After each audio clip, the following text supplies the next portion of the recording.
En qualité de porte-parole du président Moïse Katumbi, j'entends porter à la connaissance de tout un chacun la clarification suivante.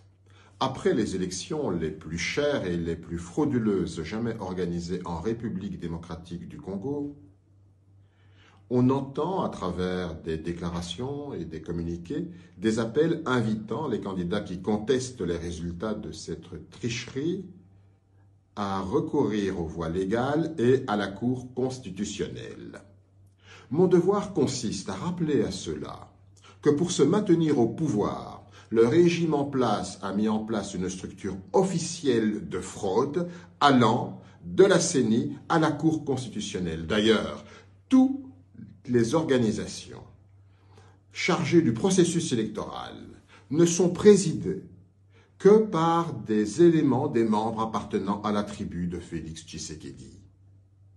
La Cour constitutionnelle est donc le dernier maillon de l'axe du mal et constitue le prolongement de la machine mise en place par le régime pour son maintien au pouvoir. La Cour constitutionnelle ne pourra que consacrer la fraude orchestrée en amont. Recourir à elle lui permettra de blanchir la fraude de M. Kadima et de jouer pleinement son rôle dans l'axe du mal contre les vraies élections. M. Denis Kadima a planifié et organisé un chaos qui ne pourra jamais être annulé par la Cour constitutionnelle, déjà trop décrié dans son fonctionnement et surtout pour son président. Autre chose. Suite à toutes les irrégularités reconnues même par M. Denis Kadima, la CENI a décidé de créer une commission qui va enregistrer les dénonciations, investiguer, sanctionner et même annuler certains scrutins. Autre hypocrisie. Tout le monde sait très bien que M. Denis Kadima est l'auteur principal de ce chaos, certainement téléguidé par le bénéficiaire. Comment, raisonnablement, peut-on espérer que la CENI ou que M. Kadima mène une enquête objective? La CENI va-t-elle se transformer en témoin ou en mission d'observation? Il faut tout simplement annuler ces élections. Il y a impérieuse nécessité pour tout le monde de continuer à démontrer toute la fraude qui discrédite foncièrement ce processus mafieux, qui n'aura été qu'un gouffre financier, plus d'1,2 milliard de dollars américains divertis entre des copains. Pour revenir à la Cour constitutionnelle,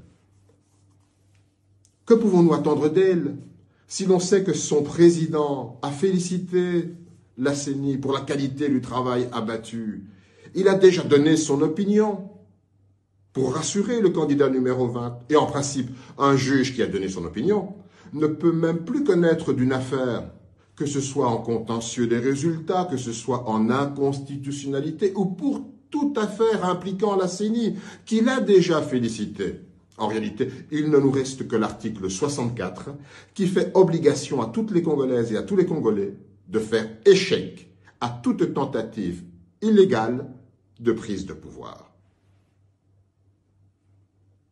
Vous savez que par rapport au processus électoral, nous sommes pratiquement au dernier virage. Je compare le stade actuel du processus à un avion qui s'apprête à atterrir. Et l'atterrissage est une étape du vol qui demande trop d'attention du pilote et de l'équipage, aussi de la tour de contrôle, et qui demande une grande connexion entre l'équipage et la tour de contrôle. L'équipage, c'est le président Kadima et ses collaborateurs, et nous sommes quelque peu la tour de contrôle. Donc dans cette dynamique-là, pour accompagner la CENI pour un bon atterrissage, que nous sommes venus échanger avec lui. Vous savez, la dernière actualité, c'est que la CENI a mis sur le site la cartographie électorale. Ça, c'est déjà quelque chose qui traduit la volonté de la transparence. C'est une publication provisoire avec l'intention que les gens vérifient et s'il y a à corriger, qu'on corrige. C'est dans cette dynamique-là que notre mission d'observation est allée vérifier la cartographie et à relever ce qui est d'ailleurs dit clairement dans le communiqué, les erreurs. Les erreurs qui, du reste, a été reconnues, identifiées par la CENI avant même qu'on communique, il semble. Nous félicitons nos observateurs d'avoir fait un bon travail. Nous félicitons la CENI d'avoir identifié à temps ces erreurs et surtout d'avoir corrigé. Je crois que le plus important, c'est cette dynamique. Parce que là, on tend vers la solution de la crise de l'audit du fichier électoral. Si la CENI, pour la publication définitive, place la cartographie dans le site de la CENI sous un format téléchargeable et que nous vérifions, nous voyons que tous ces correctifs ont été faits, nous serons les premiers à dire clos les dossiers doute sur le fichier électoral. Et vous savez que le fichier est perfectible jusqu'à peut-être quelques jours où on aura vraiment un fichier définitif. Donc comme observateur, nous le savons et quand nous nous prononçons, on en tient aussi compte. Évidemment, c'était l'occasion pour échanger sur certaines réalités. Vous savez, on est dans un environnement toxique.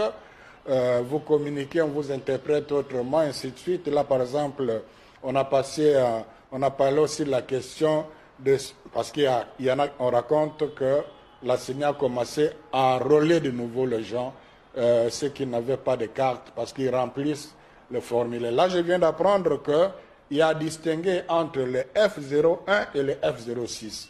Le F01, c'est le formulaire qu'on remplit quand on est enrôlé. Mais quand on perd la carte, on vient remplir, c'est autre chose. Donc, ce n'est pas un deuxième enrôlement.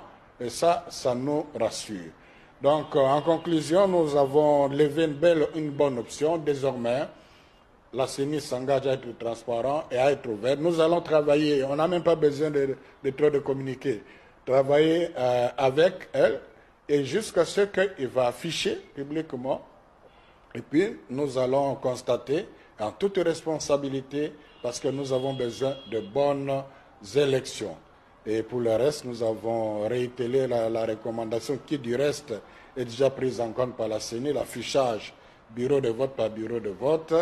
Et ils nous ont rassuré aussi qu'ils vont être proactifs pour les observateurs. Donc, je crois que sur cette note, il y a de quoi être apaisé.